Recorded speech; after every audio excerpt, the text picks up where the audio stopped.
კახა ბენდუქიძე მთავარ პროკურატურაში დაიბარეს. საქმე ეხება აგრარული უნივერსიტეტის პრივატიზების დროს დიდი ოდენობით სახელმწიფო ქონების გაფლანგვა მითვისებას.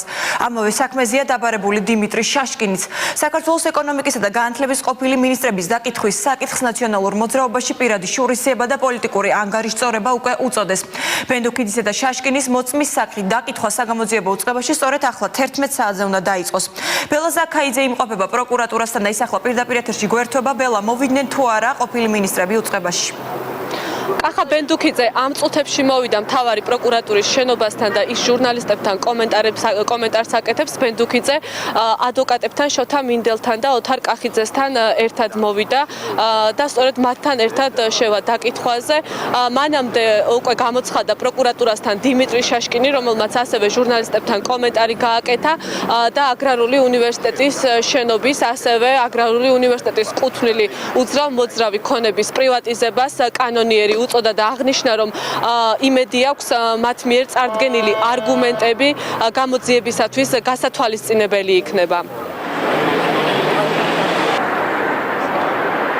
კახა ბენდუქიძეს რო დაენგრია აგრარული უნივერსიტეტი და კორპუსები აეშენებინა და გაყიდდა, მაშინ მე დავეთანხმებოდი პროკურატურის აზრს, რომ შეიძლება სხვა ფასი ქონოდა ამ მიწას, მაგრამ კახა ბენდუქიძემ არა მარტო არ დაანგრია ეს უნივერსიტეტი, გაარემონტეს უნივერსიტეტი და ყველაზე მნიშვნელოვანი, რაც ჯერჯერობით არავინ არ საუბრობს, დათანხმდა იმაზე, რომ ნებისმიერი მოგება და გაიწერა ამ კანონში, როდესაც შეთანხმება მოხდა საქართველოს მთავრობასთან, რომ ნებისმიერი მოგება მომავალში 30-40 წელიწადში, რომელსაც ეს უნივერსიტეტი მიიღებს, დარჩება უნივერსიტეტში.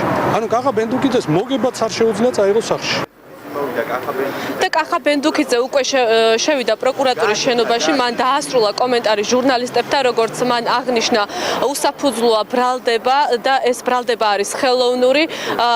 შარშანდელის მსგავსად წელსაც პროკურატურის მხრიდან ზეწოლა მისი განცხადებით ემთხვევა იმ პერიოდს, როდესაც სტუდენტებმა უნდა მიიღონ გადაწყვეტილება 21-ში თუ რომელი უნივერსიტეტი აირჩიონ. მისი თქმით, ამ ზეწოლის შემდეგ სტუდენტები მოერიდებიან აგრარული უნივერსიტეტის არჩევას.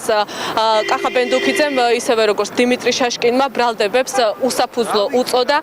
ნაციონალური მოძრაობის წარმომადგენლებმაც გააკეთეს კომენტარები ბენდუქიძის და შაშკინის პროკურატურაში დაბარებასთან დაკავშირებით და მათ აღნიშნულ საქმეს პოლიტიკური უწოდეს.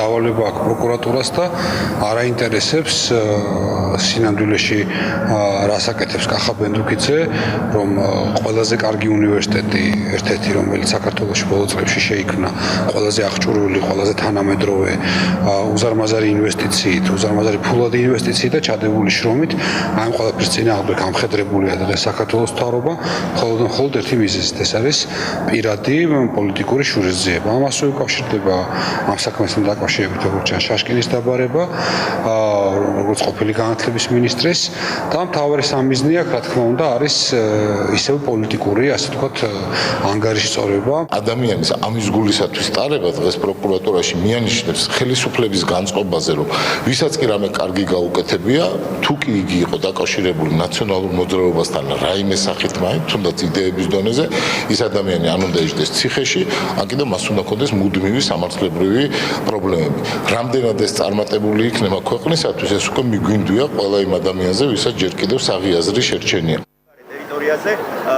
აგრარულ უნივერსიტეტთან დაკავშირებით პროკურატურაში გამოძიება მიმდინარეობს კონკრეტულად სახელმწიფო ქონების გაფლანგვის ფაქტზე.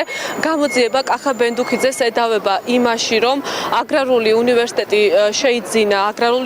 და მისი უძრავ-მოძრავი ქონება შეიძინა $5 მილიონ, როცა მისი საბაზრო ღირებულება $65 მილიონ მეტი იყო.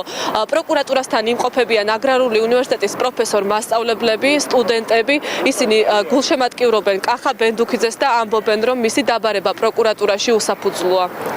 დიდი მადლობა, ბელა ზაქაიძე საუბრობდა პროკურატურიდან.